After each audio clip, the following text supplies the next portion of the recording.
पूरी खाली थी। मेरे पति साइड में था, एक इंसान आया, उसने उसको गोली मार दी यहाँ पे। उसने बोला कि ये शायद मुस्लिम नहीं है, उसने उसको गोली मार दी। थोड़ा बताइए हुआ मार दिया मेरे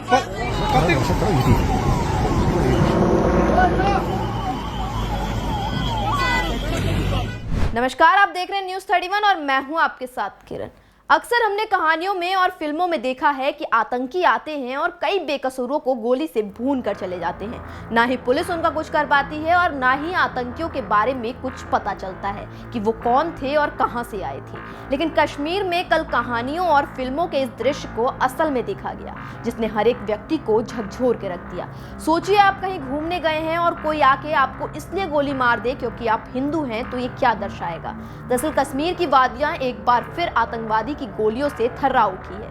आतंकियों ने अनंतनाग जिले के पहलगाम में खुलेआम नरसंहार किया है। जिन वादियों में देश भर से सैलानी घूमने पहुंचे थे, उसी वादी में आतंकवादियों ने सैलानियों का पहले धर्म पूछा और फिर मौत के घाट उतार दिया। आतंकियों ने हैवानियत की सारी हदों को पार कर दिया। किसी पत्नी की आंखों के सामने आतंकियों ने पति को गोली मार दी, किसी की आंखों के सामने परिजन को मार दिया और इस क्रम में आतंकवादियों ने एक दो नहीं बल्कि 26 सैलानियों को चुन चुन कर मारा।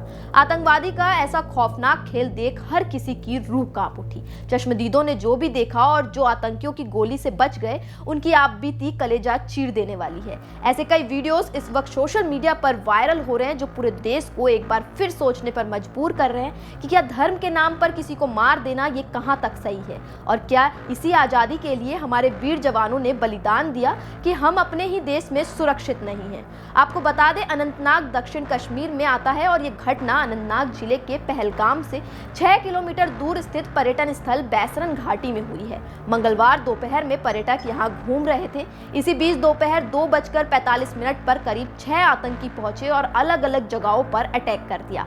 आतंकियों ने वहां मौजूद 45 पर्यटकों के समूह पर गोलियां बरसाई। इसमें 26 टूरिस्ट की मौत हो गई, जबकि 17 से ज्यादा लोग घायल हैं। मरने वालों में 2 स्थानीय नागरिक भी शामिल हैं। हालांकि आतंकी हमले के बाद जम्मू कश्मीर से दिल्ली तक हाई अलर्ट है। दरअसल बैसरन में घास से घिरा एक बड़ा मैदान है और बैसरन तक सिर्फ पैदल या घोड़ों के जरिए ही पहुंचा जा सकता है। इलाके में सुरक्षा बलों की तैनाती भी नहीं रहती है। पर्यटकों ने बताया कि जब आतंकियों ने हमला किया तब वहां कोई फोर्स नहीं थी, क्योंकि घने जंगल के कारण भागना और छिपना आसान था। इसलिए नरसंहार के बाद आतंकी गायब हो गए। सूत्रों के मुताबिक इस एरिया में मोबाइल नेटवर्क और सुरक्षा बलों का बैकअप पहुंचने के समय को भी आतंकियों ने नोटिस किया था, जिसके बाद हमले की प्लानिंग की गई। हालांकि हमले के बाद सुरक्षा बल पहलगाम से बैसरन पहुंचे। घायलों को निकालने के लिए हेलीकॉप्टर लगाए गए। कुछ घायलों को पहले पहलगाम में प्राथमिक उपचार दिया गया, जिसके बाद जीएमसी अस्पताल अनंतनाग और श्रीनगर एम्स ले जाया गया। वहीं इस हमले के बाद खास तौर पर उत्तर प्रदेश और उत्तराखंड में सतर्कता बढ़ा दी गई है। साथ ही प्रमुख धार्मिक स्थलों, पर्यटन केंद्रों, रेलवे स्टेशन, बस अड्डों और हवाई अड्डों पर सुरक्षा व्यवस्था कड़ी कर दी गई है। इतना ही नहीं बल्कि नेपाल सीमा पर भी निगरानी और चौकसी बढ़ा दी गई है। लेकिन इस हमले ने देशवासियों के अंदर का गुस्सा जरूर बढ़ा दिया है, क्योंकि ये घटना बहुत ही शर्मसार करने वाली है। ना जाने इस हमले ने कितने घर उजाड़ दिए और कितनों के दिलो दिमाग में दहशत फैला दी। एक टूरिस्ट ने कहा कि हमने सोचा था कि अब कश्मीर बेहतर हो रहा है, लेकिन यह हमला फिर से सब कुछ पीछे ले गया। इस हमले ने जो डर और दहशत छोड़ी है, वो आसानी से मिटने वाला नहीं।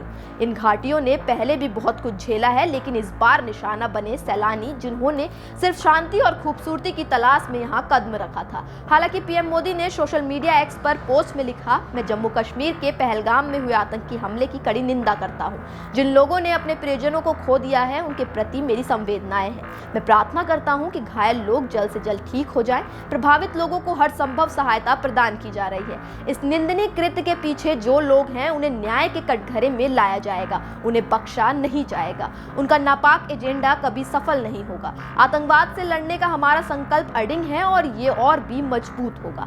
साथ ही पहलगाम में हुए आतंकी हमले पर पीएम मोदी के साथ साथ राष्ट्रपति द्रौपदी मुर्मू, गृह मंत्री अमित शाह, रक्षा मंत्री राजनाथ सिंह, लोकसभा में विपक्ष के नेता राहुल गांधी, जम्मू कश्मीर के राज्यपाल मनोज सिन्हा, जम्मू कश्मीर के CM Omar Abdullah, PDP chief Mehbooba Mufti समेत देश भर के तमाम नेताओं ने दुख जताया है।